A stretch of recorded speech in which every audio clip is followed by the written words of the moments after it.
I want to make it clear that this adjournment debate is not about people who voted to leave. Many good people voted to leave as they believe that our future is better off out of the European Union. What today's debate is about the rhetoric used, the images used by some on the Leave campaign. Growing up as a child of Pakistani immigrants in the 70s, I frequently received such abuse as "go back to your country" or "curry smeller," and often the word used to be "go back home." The words hurt and stung because they implied that I did not truly belong in this country. Growing up, this taunted and haunted many of my generation and others as well. Words such as "packy" or "signs on door, no blacks, no Irish, no dogs" still haunt many of us. Fast forward to 2016, and it feels like nothing has changed. I still receive abuse, not just racially motivated one. I've also frequently been subjected to rape and death threats online. Often I'm told I should be sent off to Saudi Arabia to be raped and lynched. But I will not be frightened off by this, despite the fact that I'm one of the MPs who holds an open drop-in surgeries regularly in my constituency, where I have no idea who's coming to see me. But these people are not going to stop me from carrying on, connecting with my constituents and giving them the best service I can provide. We've had words such as "go home Polish vermin" posted to the letterboxes of Polish residents in Cambridgeshire. Young Muslim schoolgirls being cornered and intimidated. "Get out, we voted leave, and I can even give you a suitcase." Signs seen in Newcastle urging the government to stop immigration and start repatriation. And words such as "this is England, we're right, get out of my country." Madam Speaker, since last week, I've been inundated with emails, tweets and messages detailing hundreds of horrific incidents that have occurred. I understand since last Friday, True Vision, the government website to combat hate crime, has recorded a 5-fold increase in reports to the police from the public, with 331 incidents since the day the referendum was held. The weekly average used to be 63 reports. In my own region, Greater Manchester, there has been a 50% increase in the number of hate crimes reported in the last week. And there's been a very famous incident on the YouTube showing of an American professor who was abused by people. Many here will know or remember that on the 15th of February 1971, Enoch Powell stood up to speak at the Carshalton and Barnstead Young Conservatives Club in Surrey. It was 3 years since he had made his incendiary Rivers of Blood speech, and now he was returning to the subject of immigration again. Mass immigration, Powell claimed, led to the native British seeing their towns changed, their native places turned into foreign land, and themselves displaced as if by systematic colonisation. 3 members of the shadow cabinet threatened to resign unless Mr. Powell was sacked, and Mr. Heath dismissed him. I, like many other members, have been horrified to see the return of some of those language being used during the recent referendum. The revulsion I felt, and I'm sure many others would have been, on seeing the image of Mr. Farage proudly unveiling his breaking point poster featuring Syrian refugees a week before the referendum. It was a visual equivalent of the Rivers of Blood speech.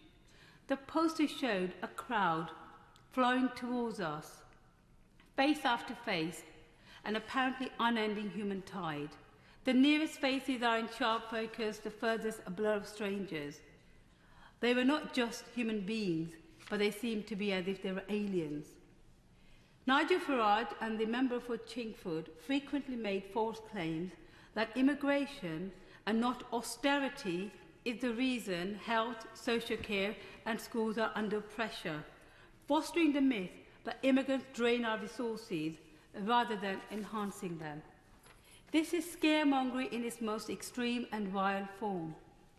The Leave campaign played on people's genuine fears about poverty, unemployment and deprivation, especially in areas facing generational unemployment, that have long been neglected for the last 20, 30 years.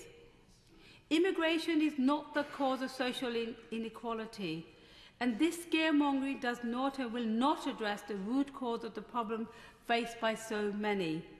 It is successive failures of previous governments that have failed to deal with the issue of social economic inequality, with the fact that the gap between the rich and the poor has now become even bigger. When 5 families in the United Kingdom own something like 20% of the UK's wealth, the issues that need to be addressed are issues that no one is actually tackling, which is about eradicating poverty, about providing equal opportunities for people. And yet, immigrants are to be the natural targets as the cause for all of this. And that is what the Vote Leave campaigners campaigned on. Now, Mr. Power foresaw an unchecked inflow of black immigrants creating civil war. The UKIP poster told us absolutely the same thing about the people headed our way, it claimed, across borderless Europe. This tide of faces sums up exactly the same swarms and rivers and hordes of otherness and racial differences that Power spoke against in 1968, and that so many have tried to evoke since the National Front and the BNP among them over the years. Madam Deputy Speaker, I don't think the creators of UKIP posters would be insulted by this Enoch Power comparison. They are those who assume we all share their unease with racial diversity. It was no wonder that it was reported to the police for inciting racial hatred.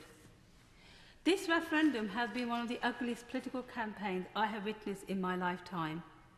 Leave campaigners could have talked about the need to reform, TTIP, economic consideration, whole host of things, but instead they chose to make the debate about the mythical other, the immigrant who's stealing our jobs, who's stealing our resources, who's taking our homes.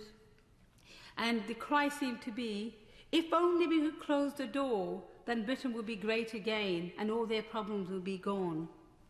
I'm afraid to say the tone taken by some of the Leave campaigners about immigration has made racism socially acceptable again.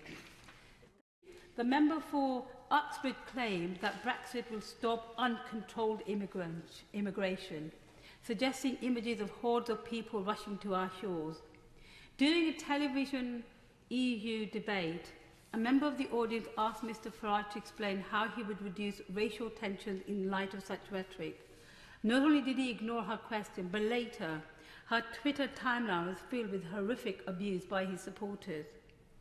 We must acknowledge that the abusers now feel more confident in making these claims because of Mr. Farage's frequent racist comments and claims that he can restore Britain's place in the world. And constant claims such as reclaiming our country back. I mean, after the Brexit won the campaign, the first comment Mr. Farage talked about, oh, we've got our country back, somehow suggesting that somehow it's been under control by somebody else.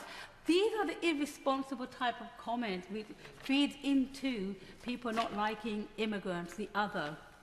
And sadly, some senior politicians who perhaps should know better, like the Prime Minister last year talked about swarm of migrants in Europe, has failed time and time again to stop the spread of such anti-immigrant feelings. And yet, sadly, as of now, not a single prominent Leave campaigner has yet uttered any condemnation of the rise of racial hatred, or better, still call for unity to heal the deeply dangerous divisions that have been created.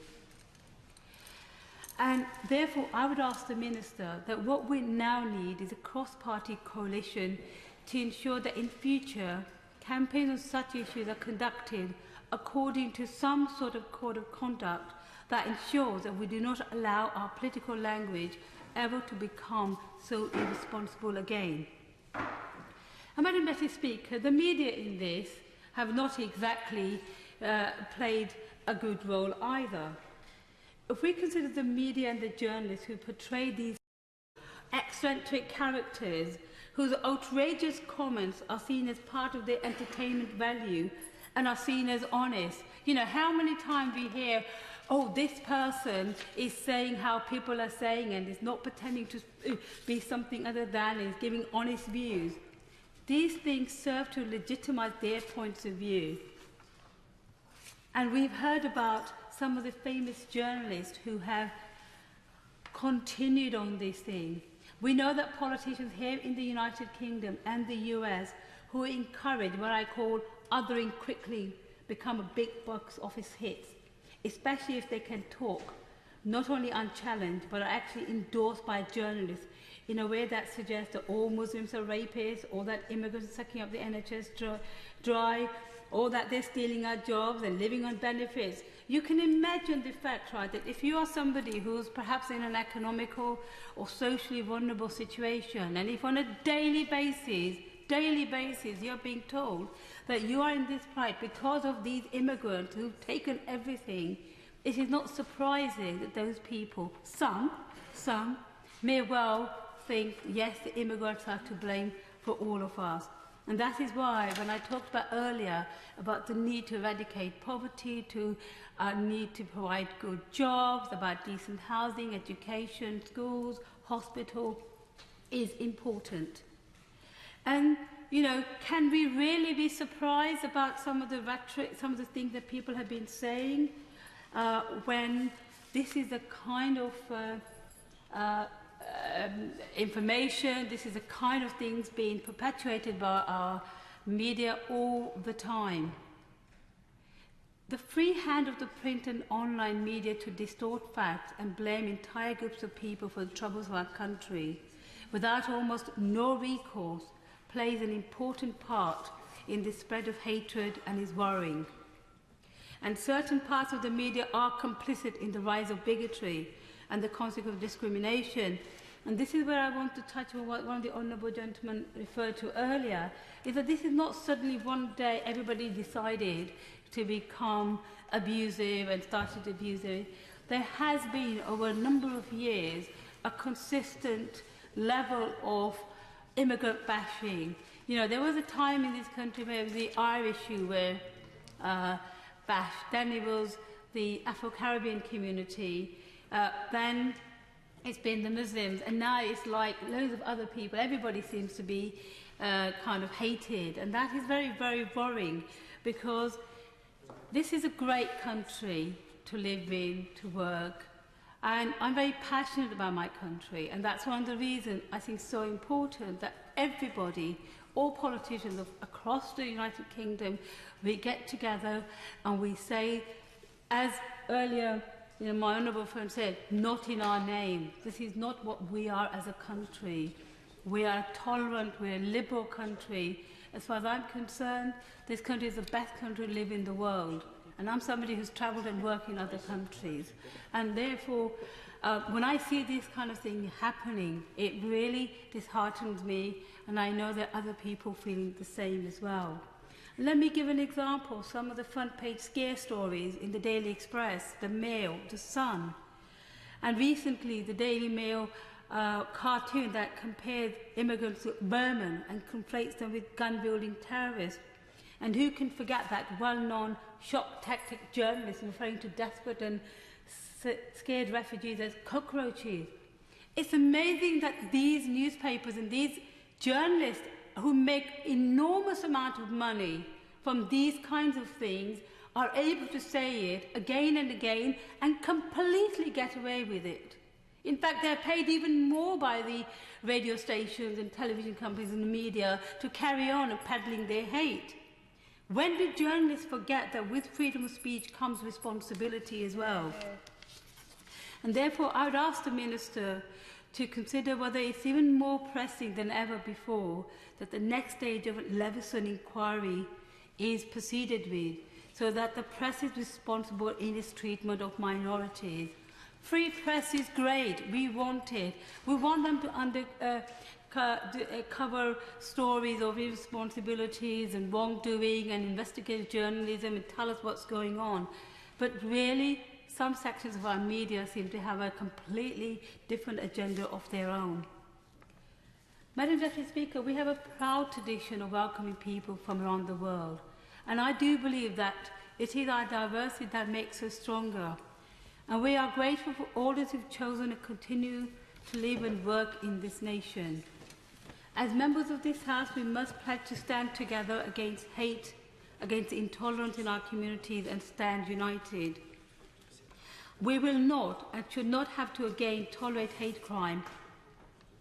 Hate crimes, of course, now can be reported and swift action can be taken.